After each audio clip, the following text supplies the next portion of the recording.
Okay, I think I got all of the. It didn't ask me what it usually asks me, did it? Well, anyway, never mind. It says it's streaming live on Facebook, so What's that? it says that it's streaming live on Yeah, Facebook. yeah. Oh, well, we're recording, so it's recording somewhere. I don't know. Hey, everybody! It's Mary Nack and Wes Walker with Compass, and it's economic forecast season. I attended one on Thursday. There's another one coming up. I mean, gosh, it's probably been a half a dozen that we could attend, right, Wes? Yeah, they seem to get more prolific every year. I think so. Well, they're pretty popular, and my this week's need to know that I sent out over the weekend was actually kind of a summary of the forecast I was on last week. So, I mean, bottom line, uh, the shortage in inventory is going to continue. But Lawrence Yun, who's the chief economist for the National Association of Realtors, he's always the guy that they have come and talk to us. He feels that buyers won't be under as much pressure as they have been this past year because, well, he gives three reasons actually. First of all, he thinks that the supply chain issues will resolve somewhat and that builders will be able to bring more product to market.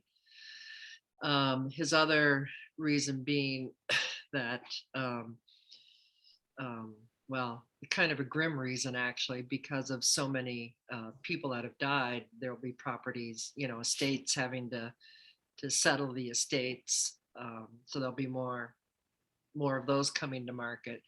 And the other third reason is also not a happy reason, which is the federal forbearance program is ending. So people who haven't been able to who lost their jobs and haven't been able to replace their income will be forced to sell. And because the delinquencies are actually up. He showed a chart that delinquencies are up, but of course lenders haven't been able to foreclose. So now that that program is ending, they'll be able to move forward with the foreclosures, and those properties will be coming to market. So I guess the good news is that if you're an investor and you're looking to pick up some foreclosed properties, there should be increased inventory for that. Could be. I would also think though with the low inventory though that it's more likely to go to Well, home you know how investors. foreclosures usually aren't a suitable product for a buyer, for your normal buyer. A foreclosure's usually been been neglected and abused, and usually. Well, I think historically that's true, but my guess is for the reasons that you just gave for them being, more of those coming onto the market, that it won't be typical. They're not going to be, you know, long, neglected properties that there's these. Yeah. I mean, it's hard to know. I mean, we saw a lot of during the Great Recession, we saw a lot of people who had actually vandalized their properties. I remember showing a property, and I'm sure you've seen this too, where it was a radiator. They had radiator heat, steam heat, or steam heat, and they removed the radiators and left the boiler on. So basically, steamed the house and and left. And of course, it had the impact of all the drywall coming down, warping the floors. I mean, oh my God, it was unbelievable what that did to the house, removing the radiators. Maybe we shouldn't be giving people ideas about the bad things they can do. But and then the other thing Lawrence Yun said is that because of the lack of inventory, prices aren't, I mean, the other thing I wanted to say is that we're not in all the same situation that we were in 2010, when the market hit the bottom after the great crash in the end of 2008. And we had all the foreclosures. The market really bottomed out. the end of 2010, 2011. And, but we're not in that environment at all that we were there, where people had overpaid because we had come out of a bubble, and where people had basically overpaid and they couldn't get what they owed for their house. Right. I mean, and part of that was because lenders were not responsible about the loans they were giving. I mean, they were over leveraged on the deals for a lot of reasons. There are a lot of, we don't need to go into all that, but you know, lenders have been much more prudent about their lending. People do have equity in their homes, so we're not going to see the debacle that we had in 2010, 2011. I mean, the good news is that people who haven't been able to replace their income are probably in a position where they can actually get their property sold. So Yeah, even if they're in foreclosure. Another reason I think it look different than it did before. I mean, it was one thing when all those people that were in arrears couldn't do anything with the house because it was worth way less than what they owed on it. But right and there now, were people who were like, who quote strategically foreclosed on their home. It wasn't that they had to, it wasn't that they lost their jobs and couldn't replace their income and whatnot. It's just that they were it wasn't so, worth making the payments, right? yeah, they were so upside down on their value that they just decided, you know, I'm throwing good money after bad. I'm just going to walk away from the property. And there was a fair amount of that in 2010, 2012. Yeah. And whatnot, but we're not in that situation at all this time around. So yeah, we will see an increase in foreclosures, but I think that'll be good news for the fix and flip and the investor guys, because it has been it has been really difficult to find properties that make sense for those guys, I think. Yeah. It's been very difficult, but yeah, and the buyers, of course, are very. So the other good news is that the millennials are the largest segment of our demographic in our country. They're like over 72 million millennials who are all approaching first-time homebuyer age, and a lot of them, even though interest rates are climbing because of high inflation, the one economist, Danielle Hale, who's the economist for Realtor.com, she actually felt that this glitch where we have a 7% inflation is an anomaly, and that it'll correct, and that inflation will end up the end of the year at about a little over 4%. I think 2021, she said, inflation and turned out to be around, for the average for the year was like 4.5%. And she expects it to actually come down, that, you know, things will correct. And the 7% that they reported in the papers last week is actually kind of an anomaly. So so she feels pretty confident that the real estate market will continue to be very robust. And inflation, of course, is putting upward pressure on interest rates.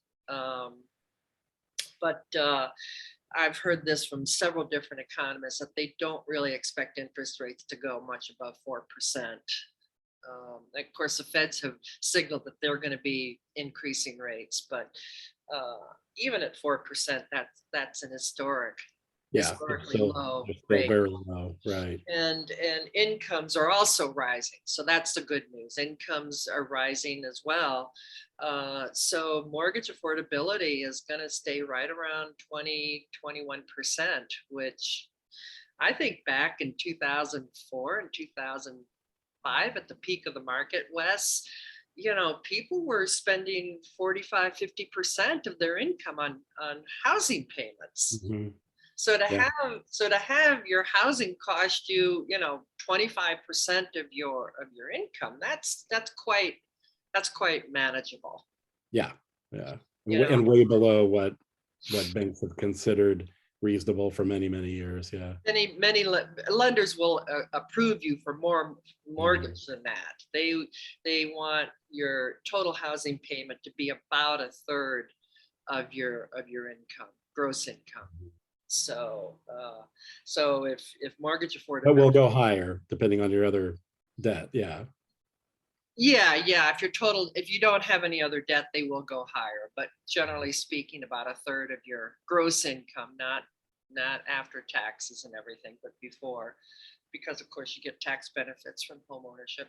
And the other interesting thing they pointed out too is that of course where the market is really seeing a lot of pressure is in that first time affordable price range. I mean, those things, you just can't find them. They're very difficult to find. But if you can find them, they're out there, and it's actually cheaper to own than it is to rent right now. Rents are going up. I did want to show that chart if I can. Can I pull that up and share my screen? Because I thought it was what? I said, I don't know. Can you? Yeah, I know, right? I totally geek out on this stuff, right? I'm so geeked out on this stuff. Let me make this a full screen. You can see that now they haven't actually updated it for this week yet. This is last week's, but you know, I think one of the things as I look at this and the number of closed listings, I mean, we can see the green is 2020 and the blue, well, I should say 2021, January of 2021. And this is current. The blue is current. But it's interesting how we had, you know, things have slowed down a little bit. We're behind actually. I mean, look at 20. Well, we were, you know, January of 2021 was still in catch-up mode too. You know, it's from the first, you know, the first half of 2020 basically was like shut down. Mhm. And then we, you know, the fall began to play catch up, and that was still happening in the beginning of 2021. So Mhm. yeah. I mean, and this kind of is the same. I like it better when they compare it to 2019 because it seems to be more Mhm. applicable. But yeah. Yeah. Well, you got to go to InfoSparks. New listings coming on the market. I mean, you know, look at this. I mean, this is January of 2021. I mean, we're not seeing this. Probably is Omicron, I'm guessing. People are just not feeling comfortable about having strangers coming into their house right now. Would you Could be. agree? Would you agree? I don't know if that's what's affecting it or not. The number of new listings coming on the market? Yeah, I'm just saying I don't know if that's what's affecting it. I'm not really Mhm. sure. Because we were outpacing 2021 a little bit. Yeah, It was like after the holidays, it's like 2021, everybody's like, okay. And we weren't vaccinated in January of 21. yeah, Yeah, yeah. I don't it's know. interesting, right? Interesting. I don't Yeah, know. because I feel like people were more concerned about people in their homes back then than they are now too, because we know more about, you know, coronavirus and how it's contracted, and it's a little less scary as far as having somebody That's true. through your That's home than it was back then. But I don't know. true. Yeah. True that. Actually, Andy pulled this up last week in our sales meeting, and he made a really good point. I usually kind of skip this graph, but what's interesting is the number of this shows the number of listings on the market through the MLS. And you can see this kind of bell curve, if you will, about how few listings we have relative to, you know, what does this say? This is August of 2021. I mean, interesting, right? Yeah. Yeah. And what I find interesting about this chart is after lockdown in 2020, I mean, we're basically, this is kind of a non-story, really. We're right on trend with, you know, before. Yeah. Right. Sort of a non-event. And then these are the sale prices.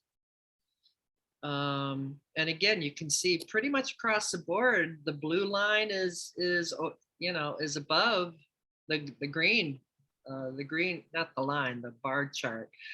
but the orange is, the orange line is 2020.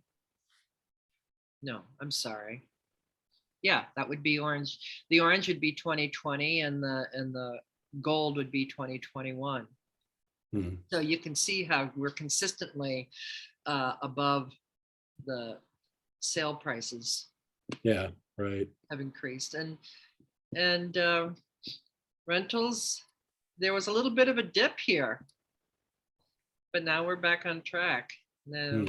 which I find interesting too. Anyway. Well, it could have been because the news a few months ago was there weren't any rentals to be had. So in most of the high demand areas. So it could have just been the low rental amount could have been because of low inventory.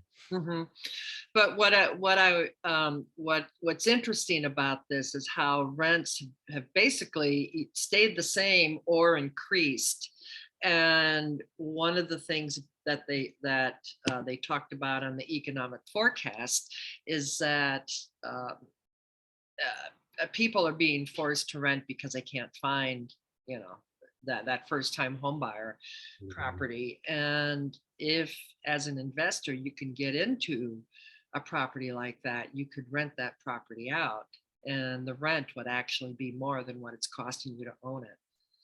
But another reason why buyers want to, well, I mean, there's a lot of reasons why people want to own their own home, right? But the fact that you're going to be paying more in rent than it would cost you to own it is certainly a compelling reason in my mind. On a month-to-month basis, even there's always been the long-term advantage. So yeah. So anyway, so that's it. I don't want to geek out and too much, but yeah, you do. You're just itching, I know. So how are you this week? Do graphs all day. Yeah. Yeah, that's what I mean, I don't know, the cold weather, and there was beautiful ice on the lake yesterday. We had that I saw your post with the that pancake ice, which is weird. I guess that's caused by waves or something, right? What causes that? I don't know. Yeah, I've seen it before. Usually they're bigger than that when I've seen them, but they look more like smaller pancakes than I've seen before from your shot, but I don't know. Oh, you saw my picture. What did I do? Did I post that on Facebook, or what did I do? I don't remember. Yeah, you did. Oh, okay. Okay. Well, maybe I can. It's just yesterday, Mary. What? Wasn't it just yesterday? It was just yesterday. I know, right? Well, I told you I had a busy day yesterday. I got all my holiday decorations down, and it actually wasn't a big deal to get those down, but it's always a kind of something that you dread, doing, and nice to have done once it's done, right? Yeah, right. I guess I didn't save the picture to my drive, so I don't know. I thought I did. I could show my picture of the pancake ice, but I don't. Oh, wait a minute. I know where it is. I think it's in my downloads. I can show it. No. I don't know. I don't know what I did with it. Well, anyway, you'll have to go to my Facebook page, I guess, if you want to see the picture of the pancake. Probably already on it. Wait, what's this? How come I've got you now on here? I don't know. It just popped up there. It must be that link that finally. Didn't do anything. Oh, Lord. Okay, I'm cutting you out here. Let's see.